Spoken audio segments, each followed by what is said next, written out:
The US president has praised the Italian Prime Minister's tough stance on immigration during talks at the White House, calling him my new friend.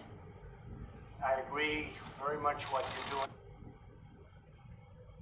with respect to illegal immigration and even legal immigration. Italy's taken a very firm stance on the border. Well, Giuseppe Conte has been meeting Donald Trump over the last 2 hours and praised his warm hospitality.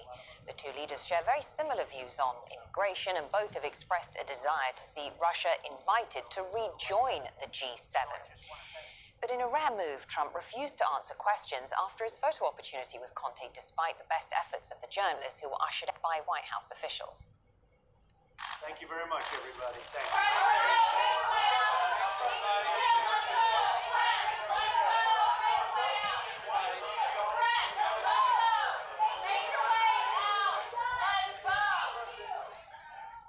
Well, Alan Fisher has been following this and joins us live now. The two leaders have been giving a joint news conference, though, in the last hour. What have we been hearing from that, Alan? Well, I'm just looking to the screen to my right, and I can tell you that that news conference is still ongoing. Donald Trump sees the Italian government really as a kindred spirit. They share many views. They are Eurosceptic. They are in support of better ties with Russia. Italy was the only one that spoke up in support of Donald Trump's idea of readmitting Russia to the G7, which of course would become the G8. And there's immigration as well. Donald Trump believes that there should be immigration on America's southern border, and he's very impressed with the way that Italy has tackled immigration since the new government came into power, particularly over the last couple of months, where they've turned away boats of refugees who were seeking refuge in Italy. And it was something that he spoke about very early on in this news conference. Like the United States, Italy is currently under enormous strain as a result of illegal immigration, and they fought it hard. And the Prime Minister, frankly, is with us today because of illegal immigration. Italy got tired of it. They didn't want it any longer. The people of Italy have borne a great part of the burden for Europe through the course of the migration crisis. I applaud the Prime Minister for his bold leadership, truly bold, and I hope more leaders will follow this example, including leaders in Europe. So, Alan, they've been speaking about immigration, trade, the relationship with Russia. What might the Trump administration be seeking from a meeting or a relationship like this? Well, he's looking for a friend somewhere in Europe, because at the moment not everyone is terribly well positioned as far as the Trump administration is concerned.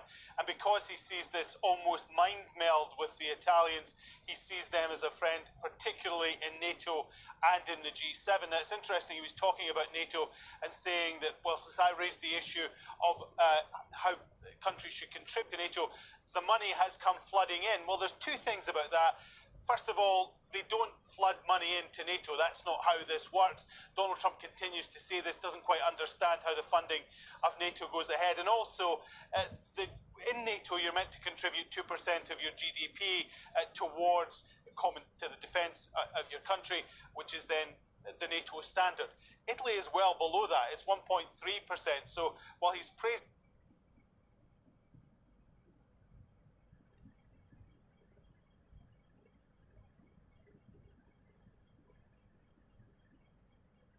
the idea of more money coming in, he doesn't want to criticise the Italians directly. What was also interesting as well is on the question of immigration, particularly in the United States, the US government has got to approve a new budget to fund the bills come September. There are 6 legislative days left to do that. There is talk of some sort of bipartisanship deal, but the Democrats are saying it won't include funding for a border wall. Donald Trump says, well, if I don't get funding for a border wall, I will close down the government. Part of the reason is that right-wing political commentators in the past criticised him for the last budget, which didn't include money for the border wall. They were saying, look, if we voted you for something, it was because of this. So he is now saying, I will close down the government. Republicans are very concerned about this because it's very very close to the midterm elections. They think it would play very bad for them, and they're saying, look, there's a way around this and we can work around it.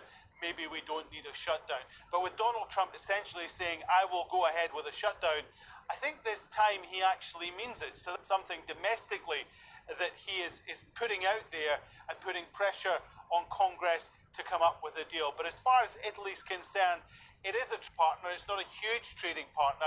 It's a voice, he thinks, of friendship somewhere in the European Union and also in NATO.